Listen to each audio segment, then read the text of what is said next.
Hoje o tema é bastante delicado. Eu confesso que eu estou apreensivo, porque é algo pessoal, né? Mas quem vai lançar o tema vai ser a nossa querida Daia.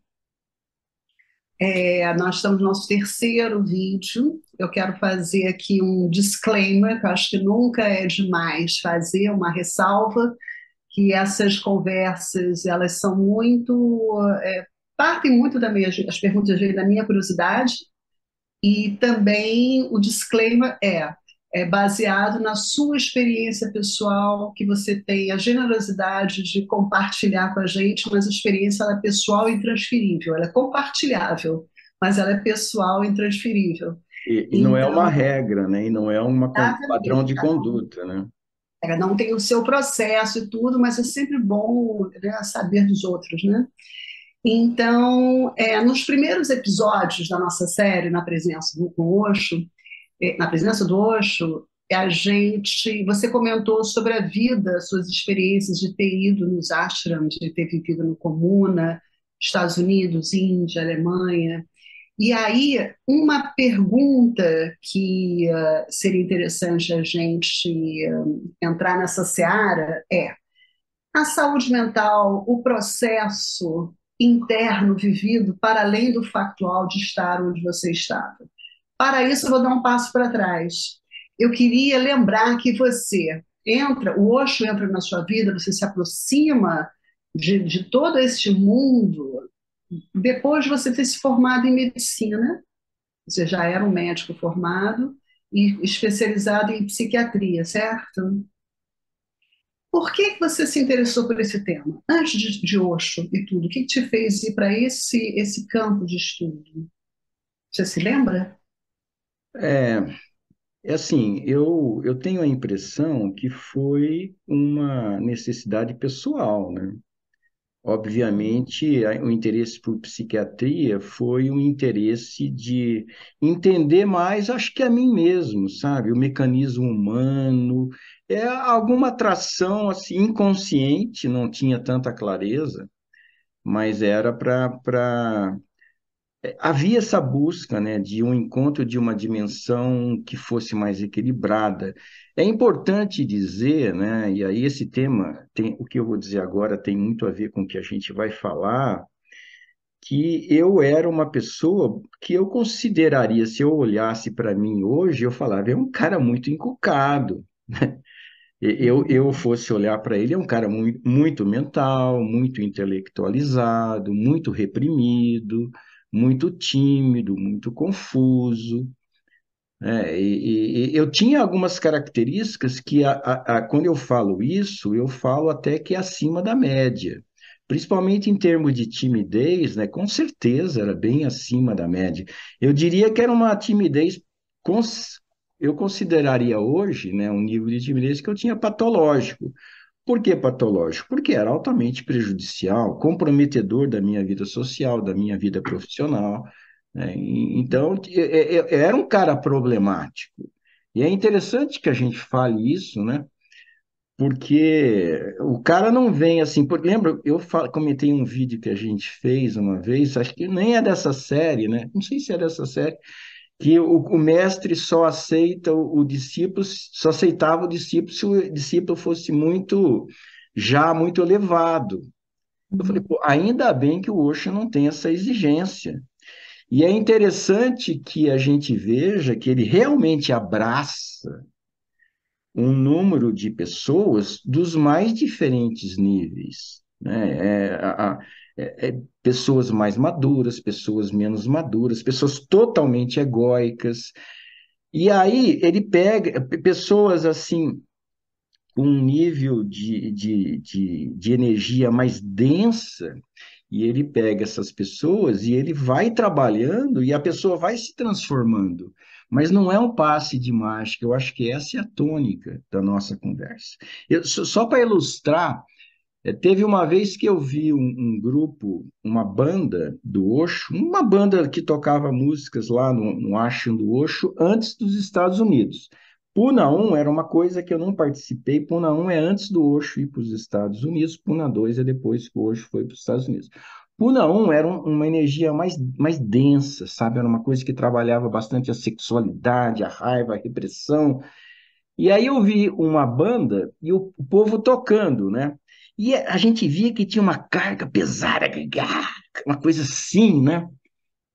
Aí depois eu vi essa banda em Puna 2, um vídeo, a mesma banda. A gente viu, era outro semblante, era outra vibe, era uma coisa suave, uma coisa agradável, sabe? É outra energia. Eu falo, pô, olha a evolução dessas pessoas, né? Que o Osho pegou nossa, eu vou começar a falar, você perguntou, agora me segura, né? Porque, por exemplo, quando ele começou, qual que era o público inicial dele? O público inicial dele era hippie, sabe? Ele pegou o povo, a Puna era perto de Goa. Goa é uma praia de nudismo na Índia, e que os hippies iam para Goa, né? Então tá cheio de hippie na década de 70, 60, na verdade. Década de 60, 70. E aí o povo lá, tem um mestre muito maluco lá, meu, um mestre muito doido. Só que a gente tem que falar que não tem nada a ver com droga, a gente tem que falar sobre isso, viu, Dai? Porque senão o pessoal vai achar que tem droga ligada a hoje. Não tem. Não, era um movimento de contracultura, tudo era muito o desejo libertário, né? Então o Osho cabia nessa agenda da época, né? Daquele povo. Ele cabia Aquele povo. perfeitamente. Inclusive, é bom até quebrar, porque tem pessoas que, quando olham a mim, quando olham meditadores, e eu estou até lembrando de uma pessoa específica, ela já classifica a gente dentro de um padrão. Aquele padrão certinho, aquele padrão convencional, sabe? Mas não é. A chamada do Osho é o padrão que você falou. Você falou muito bem aí. Como é que contra cultura é um padrão, Contracultura, o desejo libertário, né? desejo libertário e o Osho oferecia isso. Essa liberdade dos padrões, dos condicionamentos, do que foi introjetado, informado para a gente, o que, que a gente deveria fazer, que engloba religião, engloba toda a coisa, casamento, sabe aquelas coisas bem padrões, né? E ele quebra isso, né? Mas é isso, eu acho que eu respondi a tua pergunta, não? Eu queria saber, você estava contando, né, o desejo que te moveu inicialmente, mesmo ainda na inconsciência, de se conhecer melhor, você ser, na época, um rapaz muito tímido, quase uma autossabotagem, aquela timidez que impede que a pessoa, né, se expanda. E aí, quando você embarca, resolve sair do Brasil, frequentar lugares no Brasil antes de ir para fora do Brasil e tudo na vida é processo. Como é que foi esse processo desse rapaz profundamente tímido, entrando em É, contato com essas possibilidades? eu não diria assim apenas tímido, porque timidez era uma característica marcante, mas era, eu diria, muito intelectual, muito mental. Porque o que que a gente tem que entender é que a maioria das pessoas vive com uma quantidade absurda de pensamentos na cabeça. O tempo todo correndo, correndo, correndo, correndo, pensamentos, pensamentos, pensamentos, pensamentos, pensamentos. Não tem espaço para algo mais profundo se manifestar. Eu era um cara assim, né? E por algum motivo teve alguma brechinha muito pequena que foi o suficiente para me conectar com o Osho. E essa brechinha começou a se abrir, mas ela não fez isso. Ela foi devagar, né? É esse processo que você está falando. Então, o que eu senti na minha primeira prática de meditação do Osho foi quando foi evidente que essa brechinha abriu um pouquinho. Falei, caramba, eu nunca tive uma abertura tão rápida, pequena, mas tão imediata, sabe? Eu nunca tinha tido essa experiência de a coisa assim. E não foi intelectual. Não foi porque eu decidi a melhorar determinado aspecto. Não, eu me vi mudado, né? Eu me surpreendi, falei, o que que aconteceu? eu estou diferente. Aí foi aquela meditação.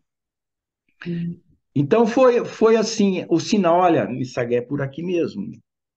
Começa a abrir aí. Só que quando a gente fala que eu estava lá no racha, no Rajanjipurã, aquela alegria, aquela celebração, dá a impressão que eu tô na boa sempre, né? Aí que foi a motivação desse tema, né? Que não é realidade. Eu estou no processo de abertura, como todo mundo, enfrentando os seus pensamentos encucados, né? E aí que a gente vai ter que explorar um pouco isso. Você quer entrar com alguma colocação?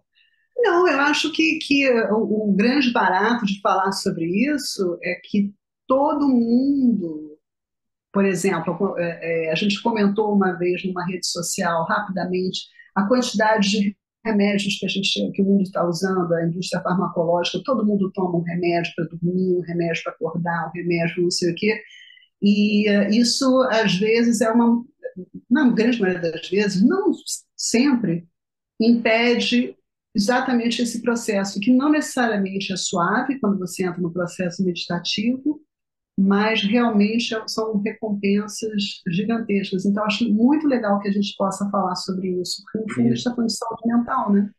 Sim, sim. E outra, só já deixando claro, eu nunca tomei remédio psiquiátrico, nunca.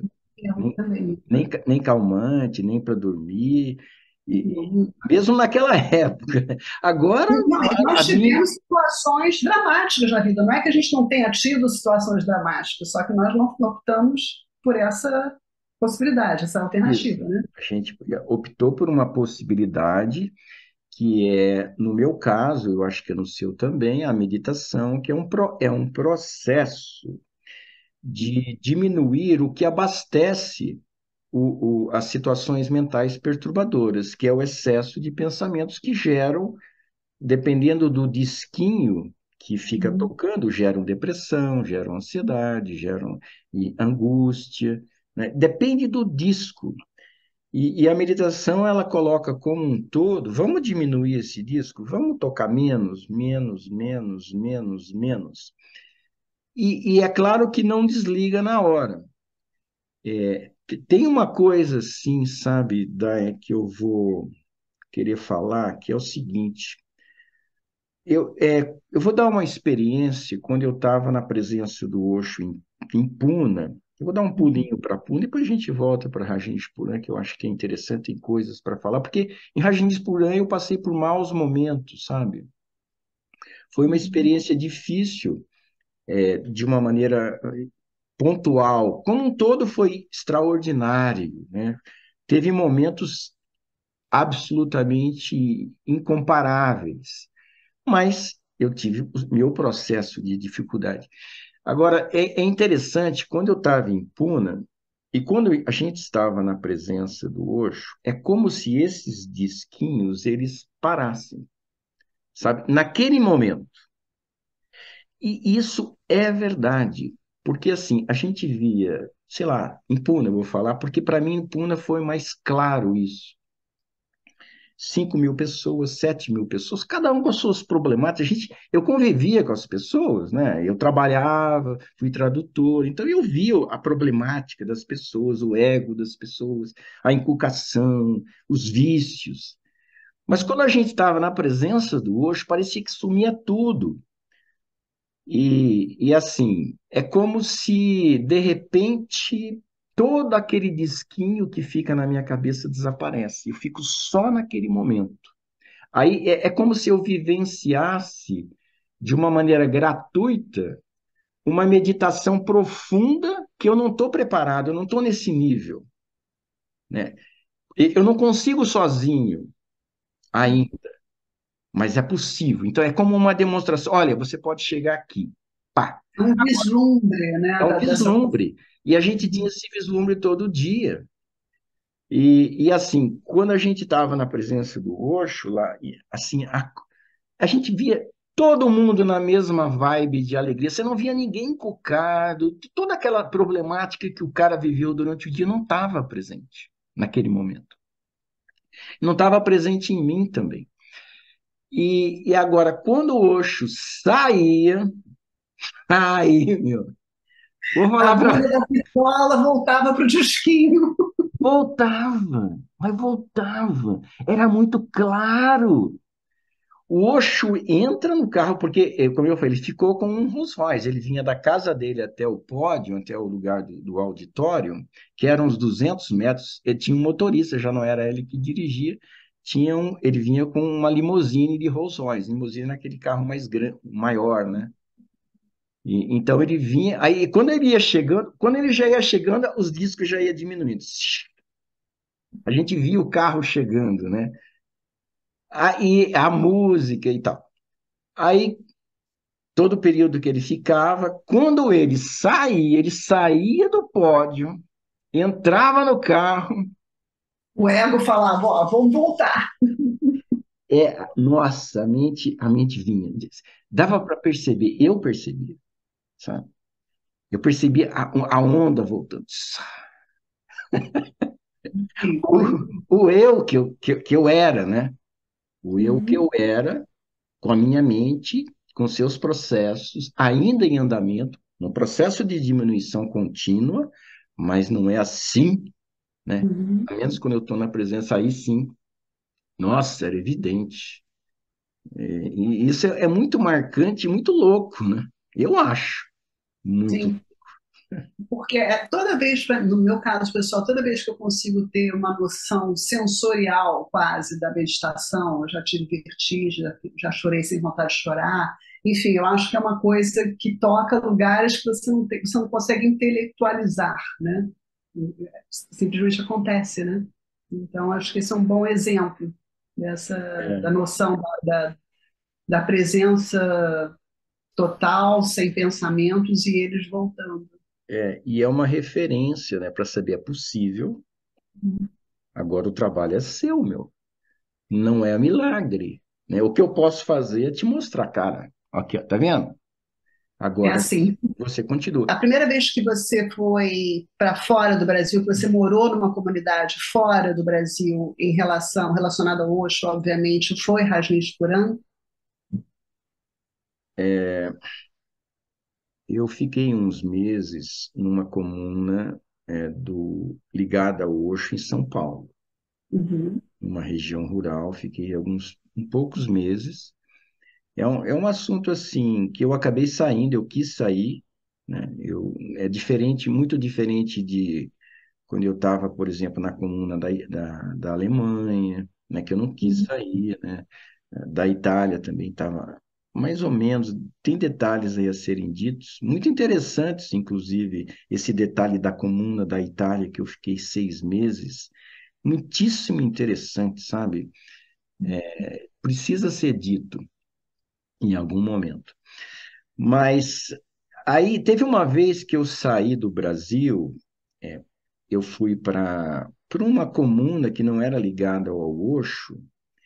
Então não foi a primeira vez que eu saí do Brasil, que eu saí do meu ninho, né, meu ninho familiar, né? Mas essa outra vez que eu saí foi muito problemático também, né? Eu não fui educado para ser uma pessoa livre, independente, com os pés no chão. Não foi essa a intenção. A intenção da educação foi ser frágil mesmo, né? Foi ficar sobre as asas da galinha, sabe? O pintinho ficar embaixo. Então, eu não estava preparado.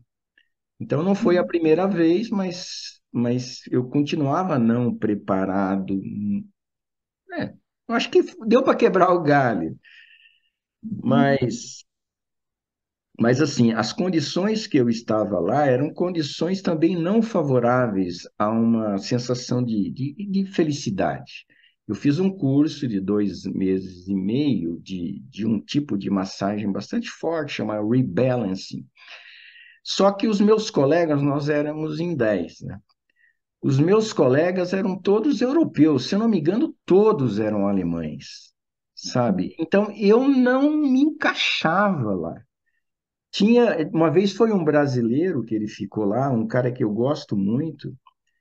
Eu até vou falar o nome. Ele chamava Yashin, né? Agora ele mudou de nome, que ele está numa outra linha. E ele ficou no mesmo espaço, não fazendo o mesmo curso, mas era uma companhia brasileira de um cara legal. Pô, eu me sentia tão bem, sabe? De estar com alguém legal.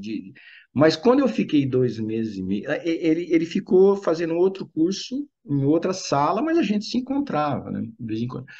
Mas nesse período de estar com esses colegas alemães não foi fácil, sabe? Porque eles são diferentes, eles em si são mais menos acolhedores, né? E assim, eu me senti muito sozinho, sabe? E momentos assim de tristeza. E havia aqueles períodos, né, em que eu, quando eu estava com o Osho, que aí o disco apagava, né? Aí eu estava realizado. Mas fora isso, é interessante também um ponto que quando o Osho apresenta a meditação, ele apresenta de uma maneira muito ampla e muito genérica. Não é esmiuçado, não é detalhado. Você meio que tem que se virar, né, para realmente conseguir vivenciar aquilo, principalmente quem está num emaranhado de pensamentos e que acha que entender intelectualmente é o mesmo que viver. Só que não tem nenhuma pessoa muito próxima falando: ah, meu, você só está entendendo intelectualmente, cara. Você precisa. Você está vivendo isso? Você está falando de consciência, você está sabendo o que é isso? Você está vivendo nesse momento?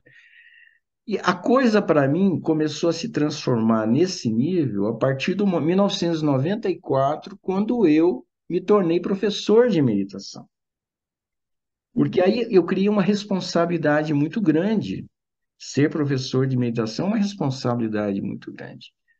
E aí que as coisas começaram a se encaixar dentro de mim, sabe? O que que realmente é importante, o que falta entender, sabe? O que que é limitador, o que que pode ser mais esclarecido.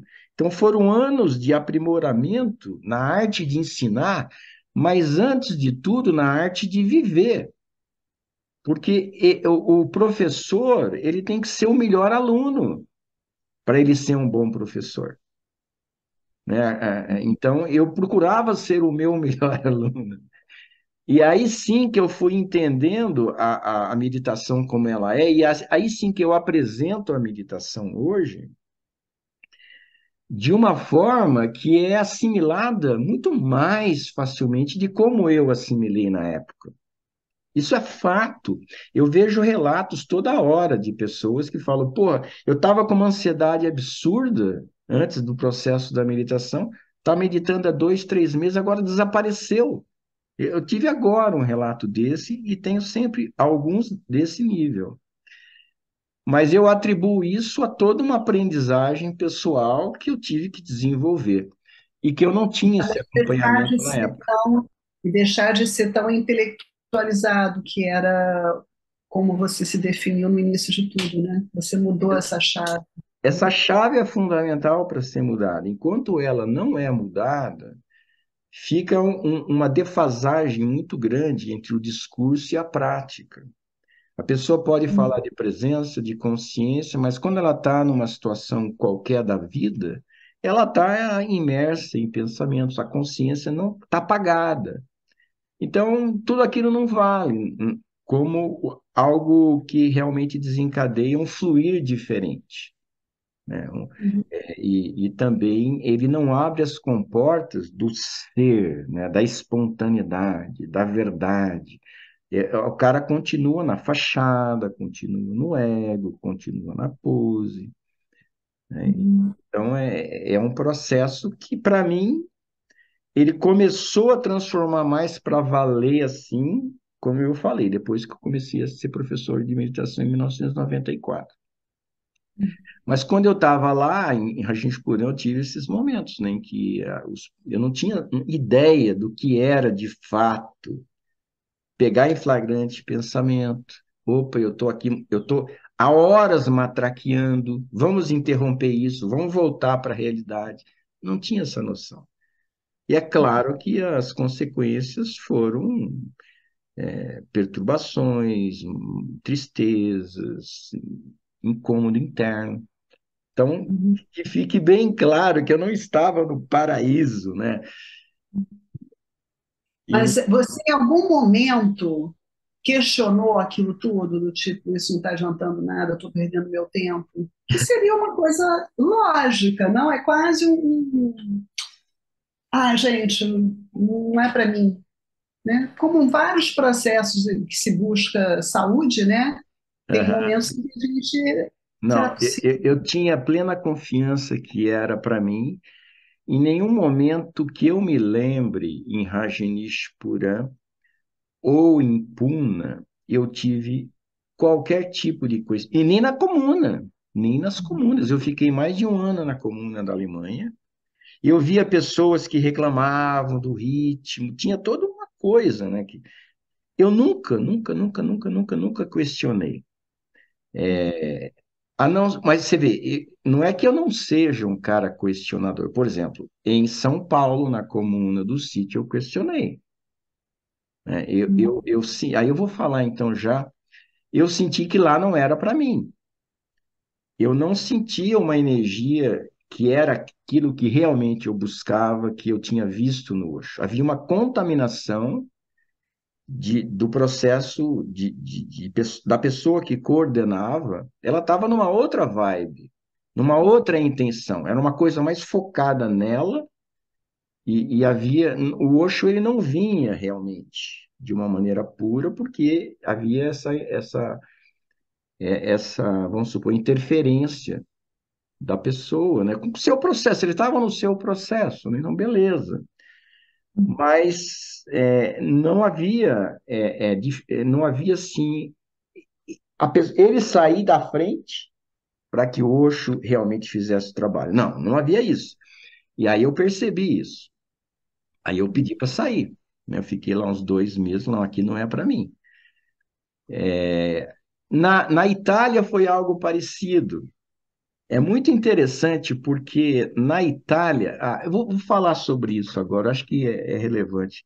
Eu achei que eu ia falar mais para frente em outro episódio, mas Rajneesh Puram, ele era o centro, mas havia algumas comunas pelo mundo. Né? Na Inglaterra, na Alemanha tinha várias. Foram diminuindo e foi concentrando sempre, principalmente na Alemanha. E eu fiquei muito tempo em Hamburg, né? Fiquei mais de um ano lá. Eu frequentei um pouco Hannover, um pouco Köln, né? Colônia. Mas basicamente foi Hamburg. Então, quem comandava era a Sheila. A Sheila era a chefe. E aí havia coordenadora, cada comuna tinha um coordenador. Mas tudo vinha da Sheila. E a gente é, seguia o ritmo da Sheila. Quando o Osho implodiu isso, né, ele criou uma história, né, de comuna, de obediência, de horários, de rigidez, de comando, de falta de autonomia das pessoas, da gente, quem decidia as coisas, o que fazer, era o chefe, sabe? Era uma hierarquia. Aí, de repente, o Osho implodiu isso. Tuf. Quando ele tirou a Sheila, ele implodiu isso. Tuf. Aí a gente percebeu, uau, onde nós tínhamos nos metido. Por quê? Porque ele mostrou, em vez dele falar não faça isso, ele fez a gente fazer, tirou para que a gente percebesse que não era esse o caminho. Essa era a sensação, pelo menos. Eu tive uma lição ao vivo e, ao mesmo tempo, eu aproveitei enquanto eu estava lá. Tem o seu limitador, que era a falta de autonomia, falta de autodirecionamento, mas teve uma riqueza absurda, né? Teve muitos, muitos e muitos ganhos. Mas o ponto mais importante não era vivido, que era essa minha autodirecionamento. Então, quando acabou a Comuna da Alemanha, nesse sentido, surgiu uma sede de eu saber qual que é a minha, sabe? De eu me buscar, de eu sentir qual que é meu horário, meu ritmo, o que eu quero. Foi uma coisa que veio muito forte. Aí eu fui para a Comuna da Itália. Só que a Itália, olha que interessante, não era subordinada à Chile. Ela tinha sua própria orientadora, orientadores. Então não implodiu. A Comuna da Itália não foi implodida. Ela continuou do mesmo jeito. E ela continuou com aquela mesma rigidez, aquela mesma hierarquia do que nós tínhamos vivido. Aí eu falei, caramba, o pessoal não passou pela experiência, que interessante, né? Eles não, eles foram rebeldes, no sentido de não se sujeitar àquilo, mas ao mesmo tempo não aprenderam o que aconteceu de aprendizagem que a gente teve. Eles continuaram no mesmo disco. E aí eu fiquei lá por um tempo, depois eu percebi que realmente a coisa não andava muito. Fiquei 6 meses e caí fora. Falei, aqui também não é o meu lugar. Mas esse processo todo, você acha que houve momentos de, enfim, são tantas décadas, talvez séculos, né, de condicionamento que a gente traz, né, não é apenas nessa vida, são Claro, a nossa hábitos cultura, da né? sociedade, exatamente, né? Você acha que além dos demônios pessoais, existe tudo isso que se espera de um homem que tinha feito medicina, que etc., larga tudo para ficar morando em comunidade. Então, havia uma coisa externa, interna, dentro desse seu processo com quem você tinha que lidar? Se eu me questionava se a minha opção, dentro de tudo que eu tinha já conquistado, se tornado médico, se a minha opção foi a adequada, né? É isso que você está perguntando? Uhum. Sim. Olha, Daia, nunca, nunca. E, assim, é, é, é uma coisa que havia uma clareza tão forte. Eu não algumas pessoas podem dizer, bom, Nisargam foi corajoso, né, de ter largado uma profissão estabelecida, médico, sabe, aquela coisa toda que a gente já sabe que tem respeito. Ele foi corajoso de ter partido por uma coisa mais pessoal, um chamado mais interno. Eu não acho que se aplica a palavra coragem, porque o chamado era tão claro, eu não precisava, eu não estava em conflito. Era uma coisa muito forte para mim. Eu não sei se era até imaturidade da minha parte. Pode ser, né? Pode ser que tenha sido imaturidade, pode ser que se eu tivesse mais maturidade eu não fizesse essa opção clara, eu não tivesse ouvido esse chamado. Mas o fato, Daia, é que foi a melhor coisa que eu fiz, com certeza, né? Eu não tenho dúvida, né, em relação à minha vida, né? Ao que eu ganhei em todo esse processo. Eu não estou dizendo ganhei em termos materiais, eu estou dizendo.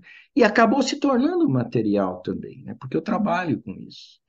Mas esse não foi o objetivo inicial, né?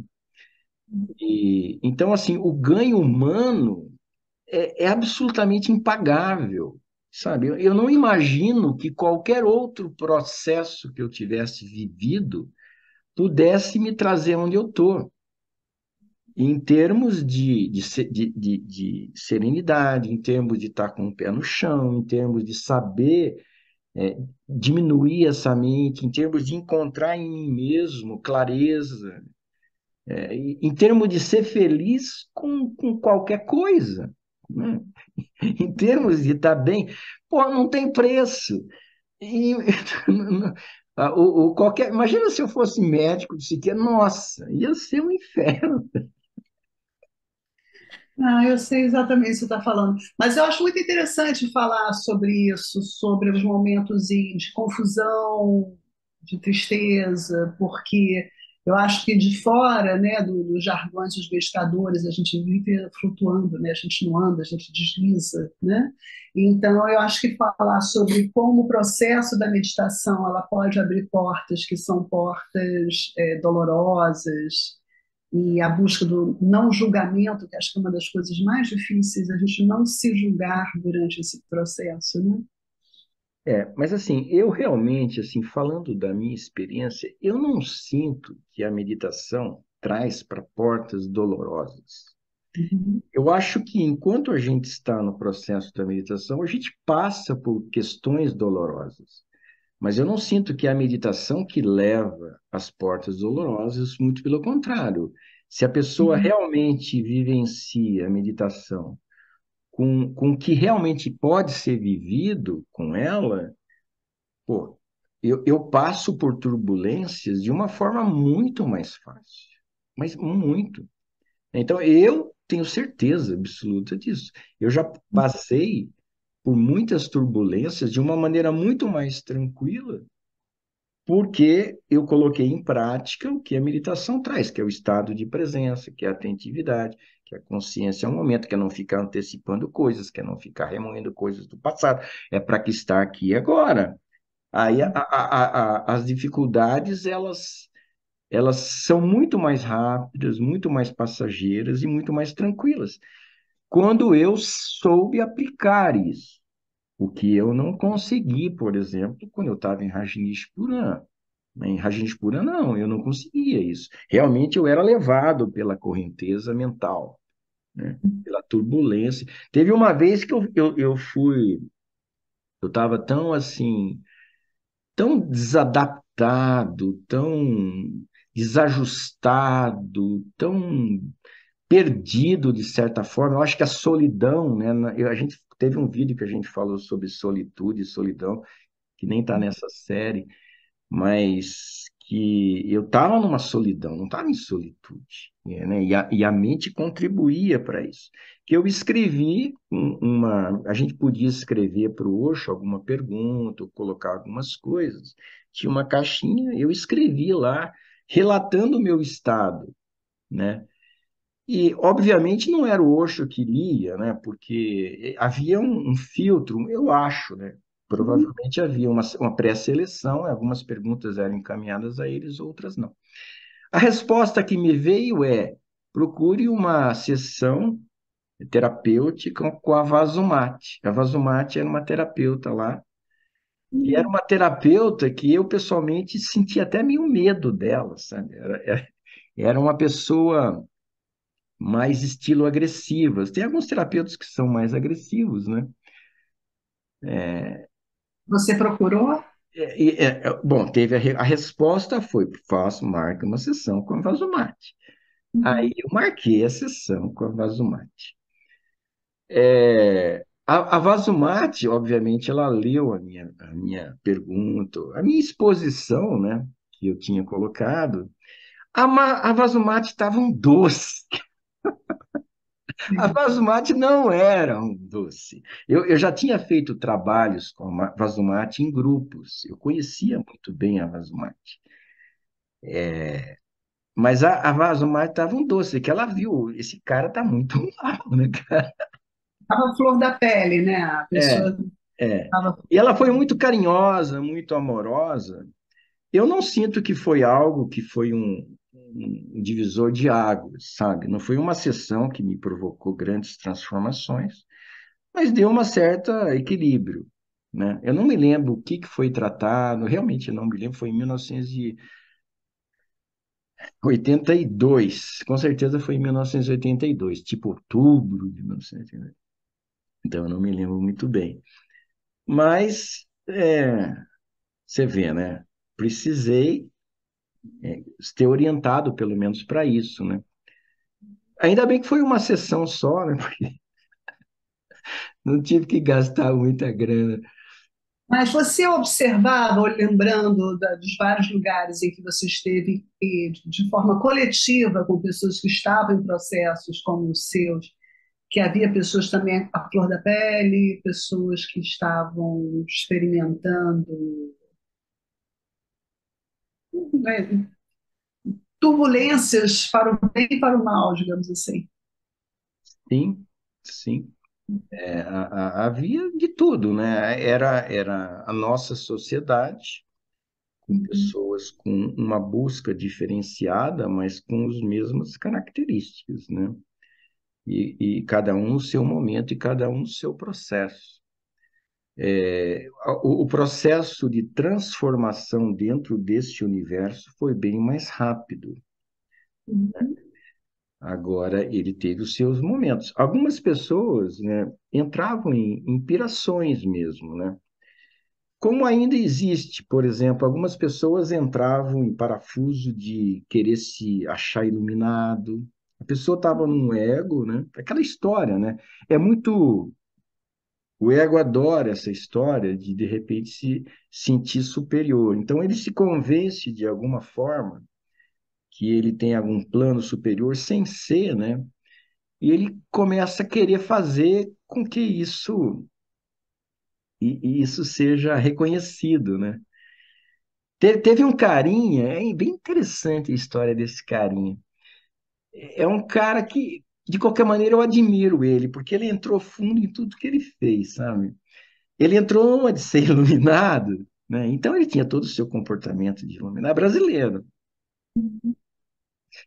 E aí a maneira que ele andava, o que ele não falava, o jeito dele e tal, ele ficou assim por umas semanas, não sei se meses. Aí, de repente, ele mudou completamente. Acho que caiu a ficha dele, não sei o que aconteceu, o processo prosseguiu, e ele partiu para o oposto, sabe? Ele passou a ser um cara, pá, brincalhão, fazia teatro, mudou completamente o padrão. Também não sei se foi um extremo, né, Uhum. que ainda não encontrando o equilíbrio, mas deu para perceber que ele estava em processo, né? Ele não estava estagnado, né? Ele andou. Depois eu não sei o que aconteceu depois. Mas é, é Tem uma isso. pergunta para Vai você. lá. Você acha que as pessoas têm medo de meditar?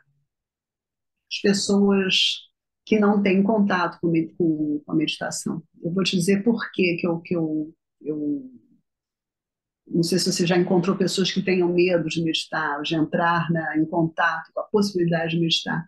A primeiríssima vez que eu fui num retiro, eu estava com medo. Eu estava com medo de mostrar que eu estava mal, para minha personalidade, mostrar que eu estava frágil.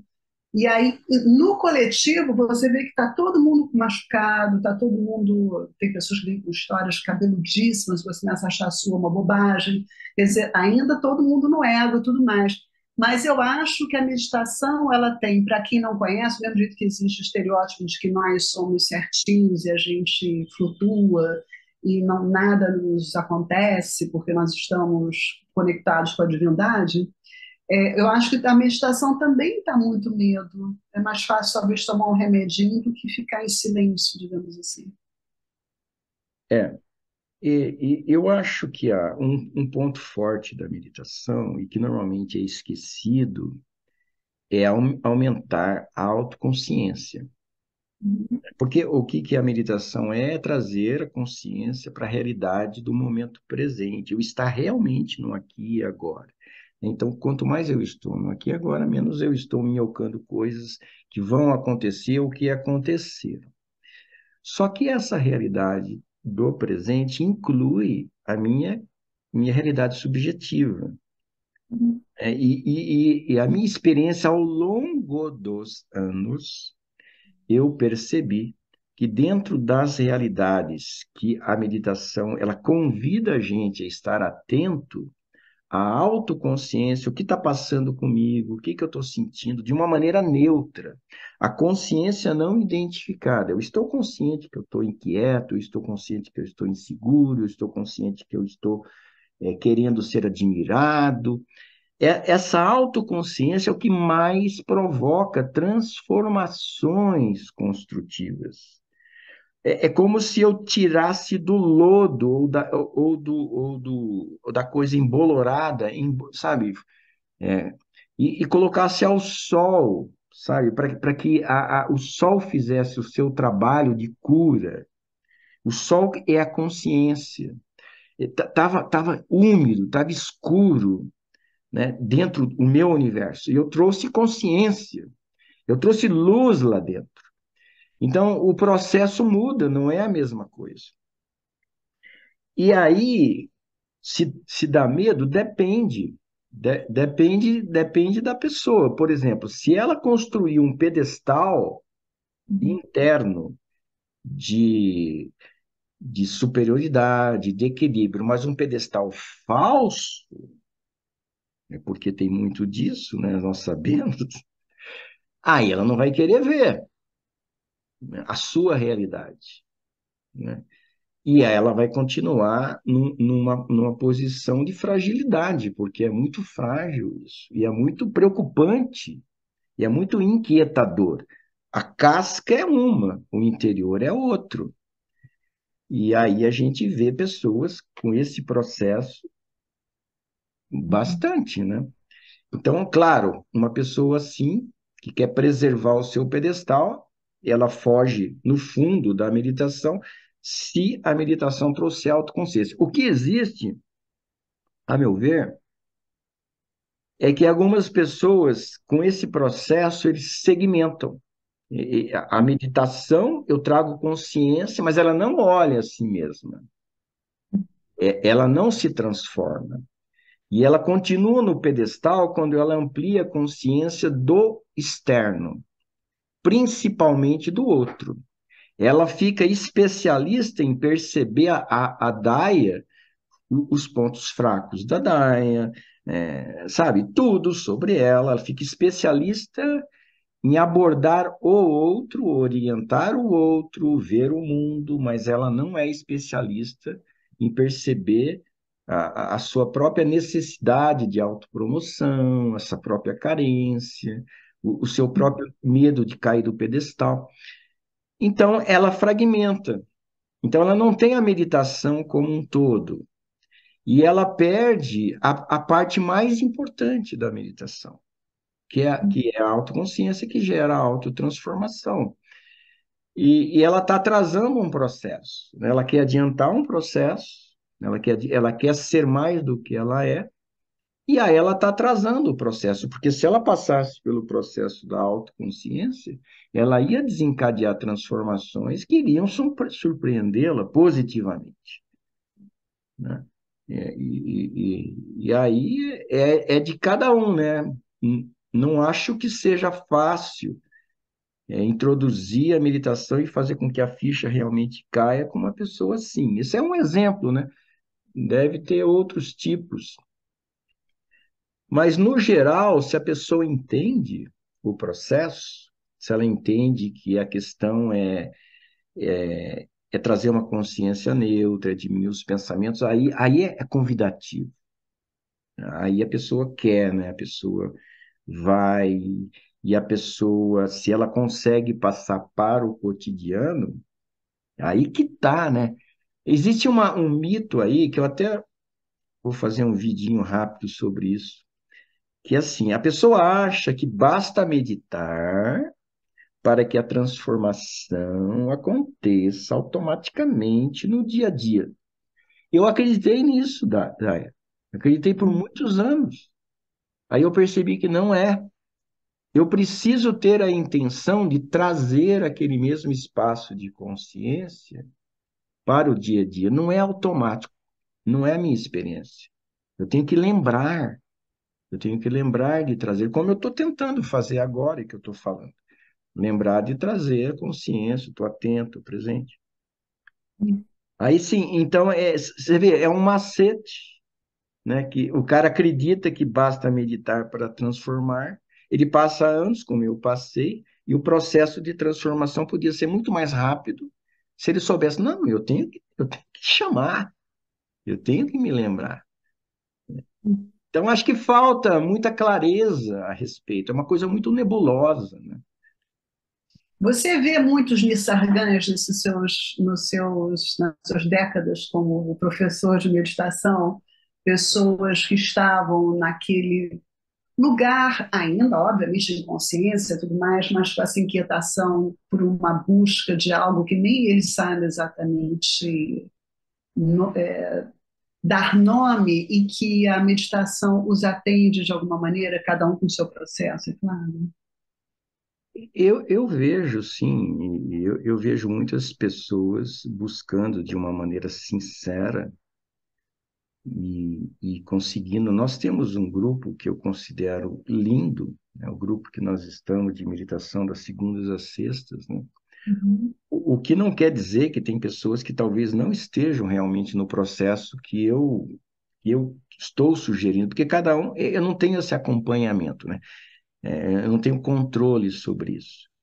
Agora, eu vejo algumas pessoas que têm uma busca que eu me identifico, sabe? Eu acolho essa pessoa, porque eu falo, por esse tá no pique que eu estava, né? E aí eu dou uma atenção especial para essas pessoas. Só que eu vejo, e aí que é uma coisa, né? Eu vejo eles escorregando em coisas que eu falo, caramba, meu, será que vai dar? Por- Porque a mesma coisa que eu tinha, não é que eles estão fazendo algo diferente que eu tinha, só que agora eu vejo, né? Então eu vejo, estou lembrando especificamente de uma pessoa, mas isso não é só de uma, é aquela confusão entre o saber sobre o viver, né? Isso é muito comum acontecer. E eu vejo aquela pessoa. E aí eu tento dar o meu toque, mas nem sempre eu sinto. Mas eu conto que o processo da vida e a experiência vai levar a cair a ficha definitivamente. Eu até sinto que vai caindo já, sabe? Vai caindo, mas ainda falta cair. Já não ponho eu não ponho a minha mão no fogo. É um processo individual, né? É um processo individual e vai de cada um. E eu acho, sinceramente, que com os macetes que eu fui aprendendo ao longo do meu processo, esses Uhum. macetes, quando são transmitidos, eles podem ajudar, né? É isso. Será que a gente terminou, Naya? Acho que sim, você está satisfeito? Não sei. Assim, eu acho que a tônica dessa conversa é que não existe magia, né? Sim. É um processo mesmo. É um processo que eu diria de médio a longo prazo, embora seja também a curto prazo, pequenas mudanças. Não, eu acho que no meu caso específico, às vezes quando você não espera alguma coisa dá um salto assim, uma observação, um estado de vazio por segundos. Eu É, tenho vertigens, eu te falei, né? Eu tenho vertigens durante a meditação. Assim, aham, tive pouco na vida, mas é quase como se fosse, meu Deus, é isso, entendeu? é, Então tem uma coisa sensorial, assim, a meditação é como uma, botei alguma coisa sobre meditação numa rede social, uma amiga minha botou assim, meditação é um trem muito louco. É isso, meditação é um trem muito louco, porque tem isso, você tenta incorporar a sua vida, tem dias que você não está muito inspirado, que os pensamentos estão invadindo, mais né? forte, né? É, Ok, não é tranquilo. para ficar com raiva ou frustrada, não vai adiantar nada. E é isso, tem dias que durante o dia você começa a perceber que você está mais presente, então É, é. acho que a dica final que eu daria, pegando o teu gancho, né, e reforçando o que você, de certa forma, já falou, é que as mudanças que acontecem na nossa vida em função da meditação, é importantíssimo a gente se dar conta delas. Uhum. Porque se a gente for esperar, né, eu estou num nível aqui, né? Então, aquela expectativa de que eu fique num estado especial, zen, agora eu estou numa boa, papá, papá, papá. Se ele tem essa expectativa, provavelmente ele vai se frustrar. E eu já tive essa expectativa e realmente me frustrei.